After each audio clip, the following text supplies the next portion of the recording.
A very good evening to all social science class 10 students. तो students, जैसा कि मैंने आपको बताया था अपनी सेकंड वीडियो में that today I will explain the power sharing chapter of civics class 10। और मैं पावर शेयरिंग चैप्टर के सारे वो इम्पोर्टेंट बोर्ड क्वेश्चंस को एक्सप्लेन कर दूंगा जो ही बोर्ड एग्जाम में इस साल भी आएंगे, right? So do watch this video very well. From here you are going to just hear my voice, and if you like this video of power sharing, don't forget to subscribe the channel and recommend your friends for more chapters. Take care everyone. Question number first है बेटा, how did the Belgium government accommodate the social differences? Belgium की सरकार ने कैसे social difference को accommodate किया अपनी country में? ये हमें एग्जाम्पल से एक्सप्लेन करना है, या ये क्वेश्चन ऐसे भी पूछा जा सकता है, what are the constitutional arrangement? क्या क्या संवैधानिक चेंजेस किए थे बेल्जियम की गवर्नमेंट ने अपनी सोशल डाइवर्सिटी को एकोमोडेट करने के लिए, और वो सिचुएशन अवॉइड करने के लिए, मीन्स सिविल वॉर जैसी, श्रीलंका में क्या हुआ था, सिविल वॉर।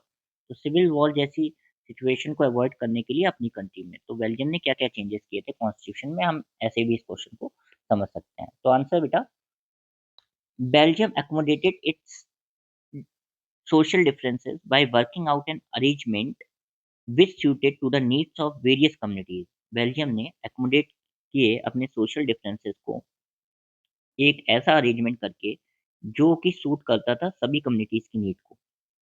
इसके लिए बेल्जियम ने क्या किया बेटा, बिटवीन 1970 और 1993 के बीच they amended their constitution 4 times to work out an arrangement that would enable everyone to live together in the same country. उन्होंने अपने संविधान में 4 बार चेंज किया जिससे कि सारे समुदाय उनके देश के एक साथ एक कंट्री में रह सकें बिना किसी कॉन्फ्लिक्ट के।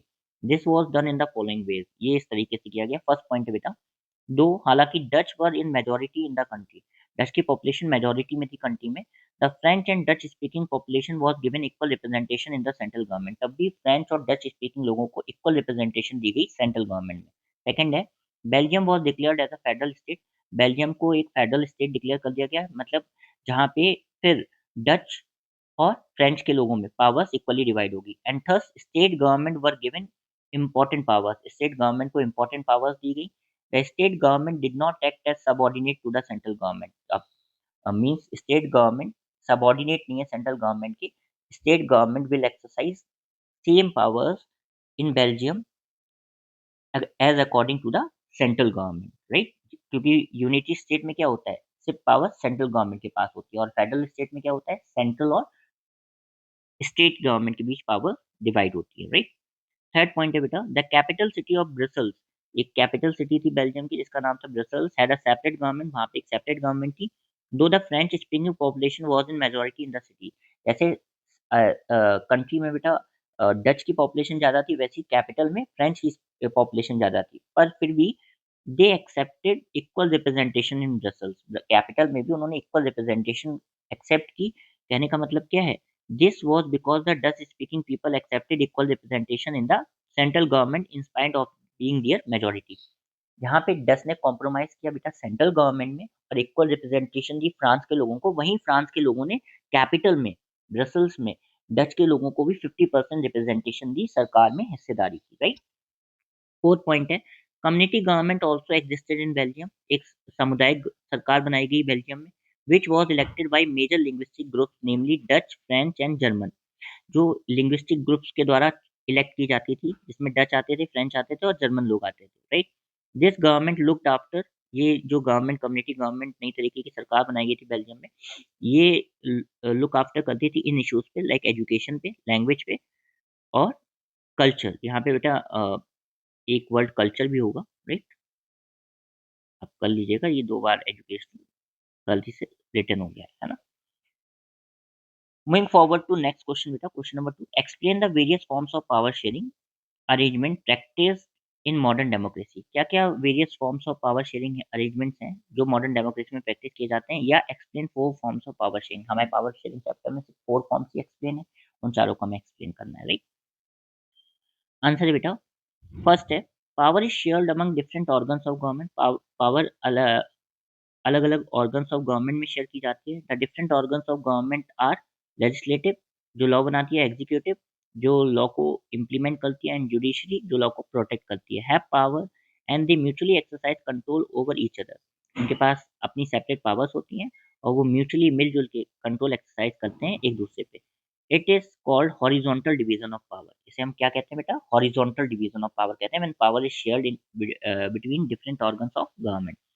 सेकंड है power is shared among government at different levels. Power अलग अलग लेवल्स पे जब शेयर की जाती है, राइट, तो इसे हम क्या कहते हैं? वर्टिकल डिवीजन ऑफ पावर कहते हैं। पावर इज डिवाइडेड, इस केस में पावर डिवाइड होती है यूनियन और स्टेट गवर्नमेंट में, और कभी कभी बिटवीन लोकल बॉडीज या पंचायती राज सिस्टम जो लोकल गवर्नमेंट होती है उसमें भी पावर शेयर होती है इस लेवल, थर्ड लेवल पे भी, right.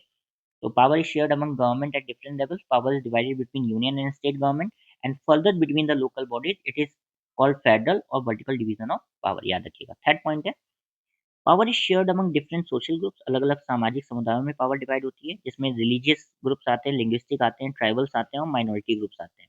Share powers in different degrees, अलग अलग डिग्रीज में इनके पास पावर होती है।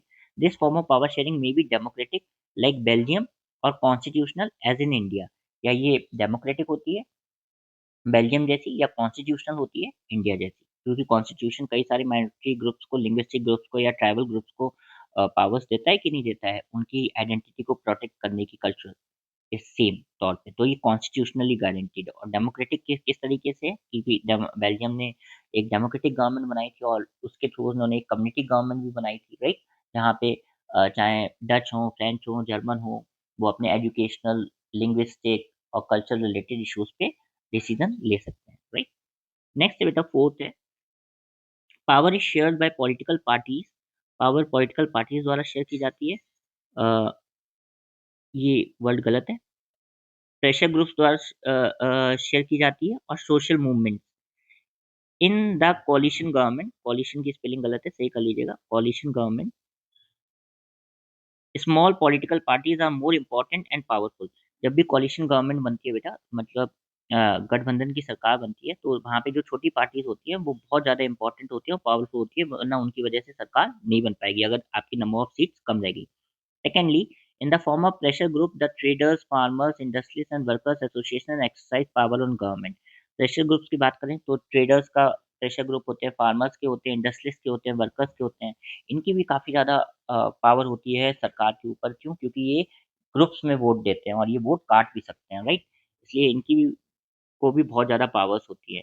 Different social movement also influence the government. अलग-अलग जो सामाजिक आंदोलन होते हैं, वो भी गवर्नमेंट के डिसीजंस को इन्फ्लुएंस करते हैं या पावर्स को इन्फ्लुएंस करते हैं।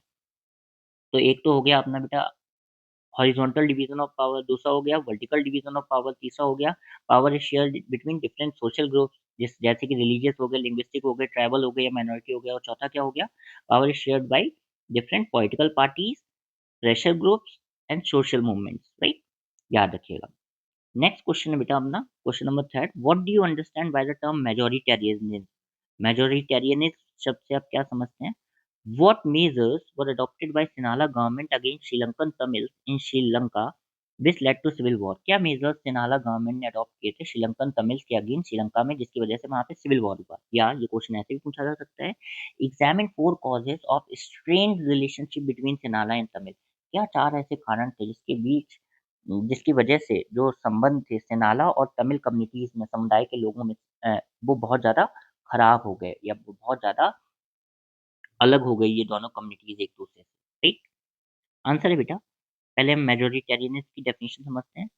मेजोरिटेरियनिज्म का मतलब है it is a type of belief, ये एक ऐसा विश्वास है कि majority community should be able to rule a country. Majority community community एक देश पे रूल करे in which ever way it wants, जैसे भी वो चाहे उस तरीके से। The majority generally disregards the wishes and needs of minority. और इस केस में जो मेजोरिटी कम्युनिटी है वो खारिज कर देती है सारी इच्छाओं को और सारी ज़रूरतों को माइनॉरिटी कम्युनिटीज की। ऐसे कॉन्सेप्ट को हम मेजोरिटेरियनिज्म कहते हैं, याद रखिएगा। फॉलोइंग आर द मेजर्स या मेजोरिटेरियन पॉलिसी जो श्रीलंका में अपनाई थी सेनाला कम्युनिटी ने, जिसकी वजह से श्रीलंका में क्या हुआ? Civil war. पहला, द श्रीलंकन गवर्नमेंट या Sinhala government has adopted a series of measures to establish Sinhala supremacy in social, economic and political field. Sri Lankan government या सिनाला गवर्नमेंट ने कई सारे मेजर्स, कई सारे एक्शंस लिए या स्टेप्स लिए, जिसकी वजह से सिनाला को की सुप्रीमेसी उन्होंने एस्टैब्लिश करी श्रीलंका में, सोशल लाइफ में, इकोनॉमिक लाइफ में और पॉलिटिकल फील्ड में। इन 1956 एक एक्ट पास किया गया to recognize Sinhala as the only official language, thus disregarding Tamil language. 1956 में उन्होंने एक एक्ट पास किया जिससे कि सिन्हाला को उन्होंने ऑफिशियल लैंग्वेज बनाया और तमिल लैंग्वेज को उन्होंने डिसरिगार्ड किया या दरखास्त किया। थर्ड है in the field of education, education की फील्ड में सिनाला के जो एप्लीकेंट्स होते थे, बच्चे होते थे, उन्हें यूनिवर्सिटी में पोजीशंस मिली, एंट्रेंस मिला एंड गवर्नमेंट जॉब्स में भी प्रेफरेंस मिली और उन्हें फेवर किया गया। फोर्थ है in the field of religion, धर्म के भी पार्ट पे जो कॉन्स्टिट्यूशन ने कहा कि स्टेट से प्रोटेक्ट करेगा और प्रचार करेगा बुद्धिज्म एज अ रिलीजन का, क्योंकि सिन्हाला का रिलीजन क्या था? Buddhism. This was a depriving step for Tamil Hindus, और इसकी वजह से फिर तमिल श्रीलंकन तमिल से वो नाराज हुए क्योंकि श्रीलंकन तमिल्स में हिंदूज भी आते थे, मुस्लिम्स भी आते थे, राइट? एंड कुछ जो श्रीलंका में लोग थे वो क्रिश्चियनिटी एज अ रिलीजन भी प्रैक्टिस करते थे। तो जब उन्होंने सिर्फ एक ही रिलीजन को प्रेफरेंस दे दी या ये कह दिया कि स्टेट से प्रोटेक्ट करेगा और फॉस्टर करेगा या प्रमोट करेगा, फॉस्टर का मतलब प्रमोट होता है, प्रमोशन होता है बुद्धिज्म को, तो बाकी लोगों को बहुत खराब लगा जिसकी वजह से टेंशन बढ़ गई इन सारे ग्रुप्स में, श्रीलंका तमिल्स में और सिन्हालास के बीच, जिसकी वजह से श्रीलंका में सिविल वॉर हुई। आई होप आपको ये 4 रीज़न्स प्रॉपर समझ में आए।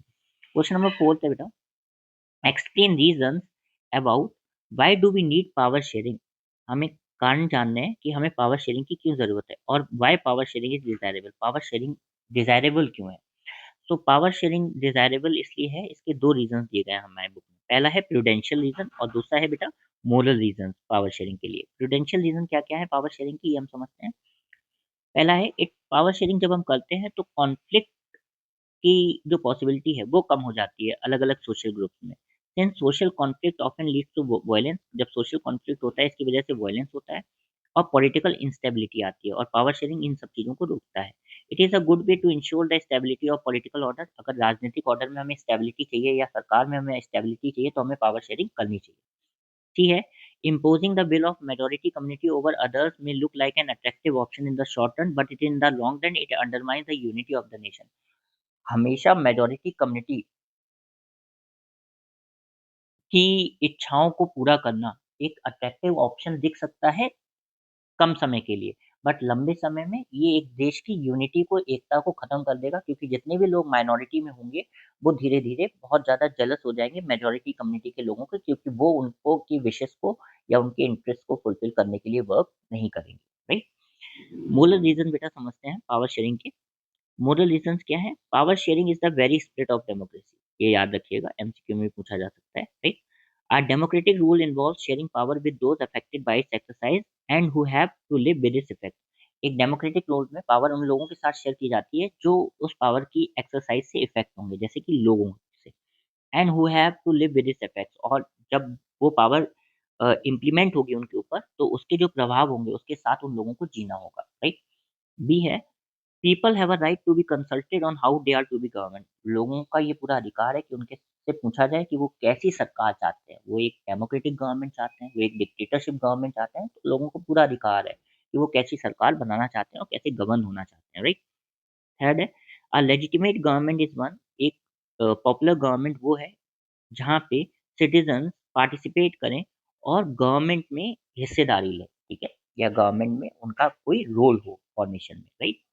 क्वेश्चन नंबर 5 है बेटा, what are the major differences between horizontal and vertical form of power sharing. अभी हमने ऊपर 4 फॉर्म ऑफ पावर शेयरिंग पढ़ी थी, उसी में हमें हॉरिजॉन्टल और vertical form of power sharing में डिफरेंस बताना है।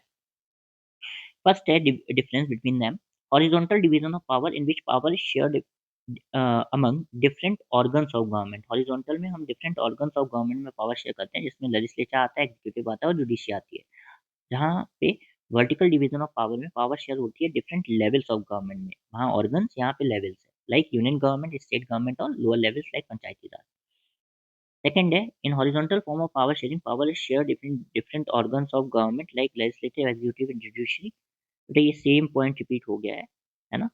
तो हम स्किप कर देंगे इस पॉइंट को। हम थर्ड डिफरेंस देखते हैं। In horizontal there is a concept of check and balance. Horizontal power sharing में चेक और बैलेंस का कॉन्सेप्ट है। On the other hand vertical there is no specific system of check and balance. Vertical form of power sharing में check और balance का कोई concept नहीं है। ये सेकंड डिफरेंस है, याद रखिएगा, क्योंकि ये रिपीटेड था तो इसे ना कीजिएगा। फोर्थ है horizontal shows the concept of expansion of democracy. Horizontal power sharing democracy को एक्सपेंड करता है, while vertical ensure the concept of deepening of democracy. Vertical democracy को डीपेन करता है, तो एक तो एक्सपेंड करता है, दूसरा डीपेन करता है डेमोक्रेसी को, राइट। एग्जाम्पल क्या है हॉरिजॉन्टल के? लेजिस्लेचर हो गया, एग्जीक्यूटिव हो गया, जुडिशरी हो गया, while central government, state government, Panchayati Raj किसके एग्जाम्पल है? Vertical form of power sharing के। आई होप आपको डिफरेंस बिटवीन हॉरिजॉन्टल और vertical form of power sharing अच्छे से समझ में आया होगा। 4 डिफरेंसेस आपको लिखने हैं, you can write it, right. Question 6 है बेटा, explain the ethnic diversity of Belgium and Sri Lanka. Ethnic diversity को एक्सप्लेन करना है जो बेल्जियम में थी और श्रीलंका में थी। Belgium diversity is primarily based on it's Dutch speaking population जो फ्लेमिश रीजन पे रहती थी 59% लोग, एंड फ्रेंच स्पीकिंग लोग जो वेलोनिया में रहते थे, वेलोनिया है,